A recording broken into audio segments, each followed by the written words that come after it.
प्रीति उदास मन से ऑफिस में बैठे हुए फाइलों में सिर गड़ाए हुए थी। अब उसे अकेले ऑफिस में अच्छा नहीं लगता था, लेकिन फिर भी काम तो करना ही था।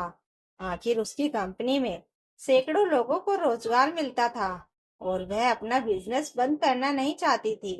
वैसे भी अपने पति सुमित के गुजरने के बाद से उसने खुद को पूरी तरह बिजनेस में ही झोंक दिया था।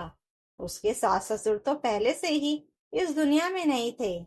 उसका देवर विक्रम चेन्नई में रहकर नौकरी करता था। उसे बिजनेस वगैरह में कोई रुचि नहीं थी।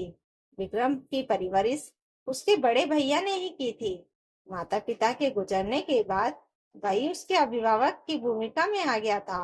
जब प्रीति शादी के बाद ससुराल आई तो विक्रम भी अक्सर उसके पास आता जाता था। प्रीति ऑफिस से घर पहुंची। इतना बड़ा आलीशान घर अकेले में उससे खामोश मकान सा लगता था। ऊपर से घर के हर कोने में मौजूद पति की यादें उसे रुलाने लगी थी, मानो अभी आवाज लगाते हुए सामने आकर खड़ा हो जाएगा। वह अपने अतीत के बारे में सोच ही रही थी कि तभी दरवाजे की घंटी बजी। उसने आंसू पोंछकर दरवाजा खोला। दरवाजा खोलते ही उसने देखा कि सामने सुमित की बुआ जी खड़ी थी। प्रीति ने आगे बढ़कर उनके चरण स्पर्श किए।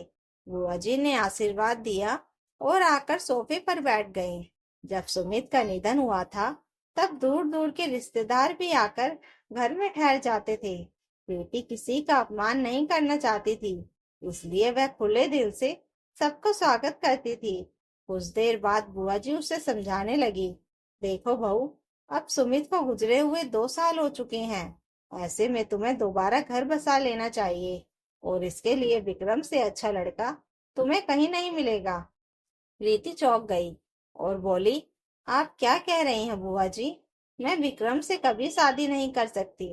बुआ जी गुस्से में बोली, शादी तो करनी ही होगी। इतना कहकर वह मुंह फुलाए अंदर वाले कमरे में चली गई। प्रीति का मन भारी हो गया। वह रात के खाने की तैयारी करने लगी।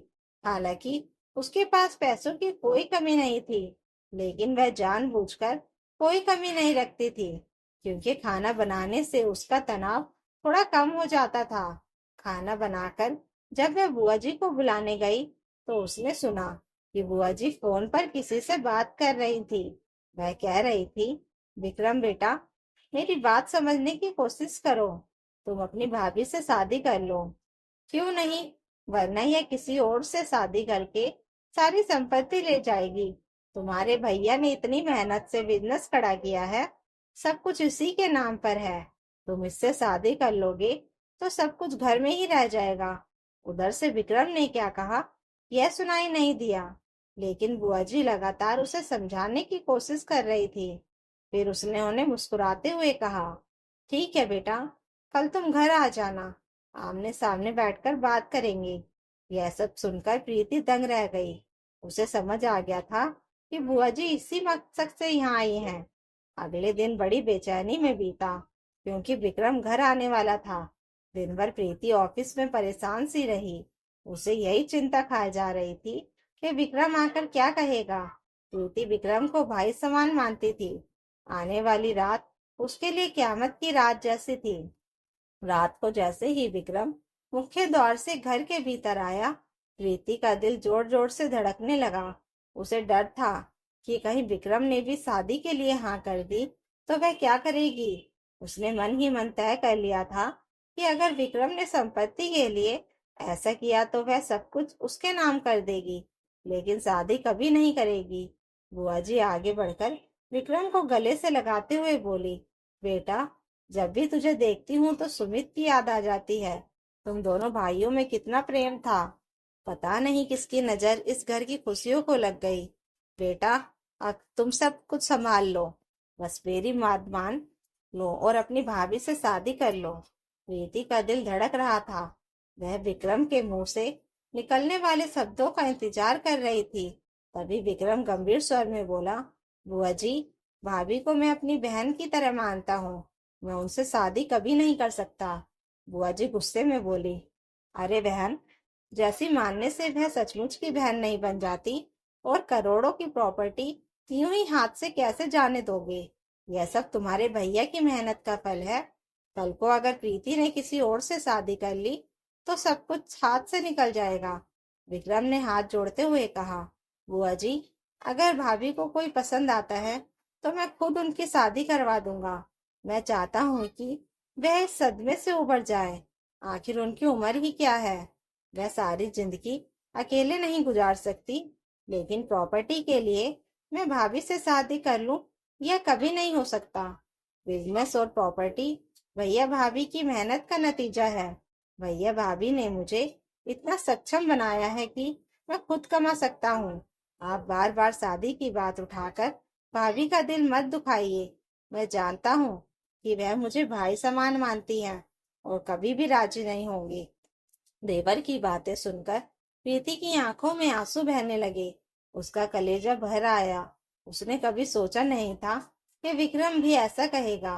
बुआ जी बार बार जिद करती रही तो विक्रम ने हंसकर कहा, परसों रक्षाबंधन है ना, इस बार मैं भाभी से राखी बंधवा कर ही चेन्नई जाऊंगा। यह सुनकर बुआ जी सन्न रह गई, लेकिन विक्रम ने वही किया। रक्षाबंधन के दिन प्रीति ने विक्रम को राखी बांधी और उसने वचन दिया कि वह हमेशा उनकी रक्षा करेगा और उसकी खुशियों का ख्याल रखेगा। अब प्रीति अकेली महसूस नहीं कर रही थी। उसकी जिंदगी में कम से कम एक रिश्ता तो ऐसा था जिस पर वह आंख मूंद कर भरोसा कर सकती थी। उसके माता पिता भी इस दुनिया में नहीं थे। ऐसे में विक्रम उसका संबल बन गया। विक्रम ने कभी भी उसके पैसों या बिजनेस में दिलचस्पी नहीं दिखाई। प्रीति अपने काम में लगी रही।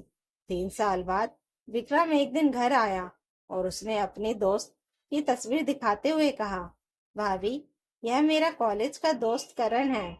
उसकी पत्नी भी एक दुर्घटना में गुजर गई थी। मैं चाहता हूँ कि आप इसकी जिंदगी में खुशियां भर दे। यह आपके लिए परफेक्ट जीवन साथी होगा। और सबसे अच्छी बात यह है कि यह इसी शहर में नौकरी करता है। प्रीति की आंखों में आंसू आ गए। उसने कहा, लेकिन दोबारा शादी करके क्या मैं अपने पति की यादों से धोखा नहीं करूंगी? विक्रम बोला, भाभी, जिंदगी अकेले नहीं काटी जा सकती। जीवन साथी की जरूरत हर मोड़ पर होती है। इसमें कोई बुराई नहीं है। अगर आपकी जगह मेरी सगी बहन होती तो मैं उसकी जिंदगी भी ऐसे ही संवारता। प्रीति भावुक हो गई। उसने विक्रम की बात मान ली और करण से मिलने के लिए तैयार हो गई।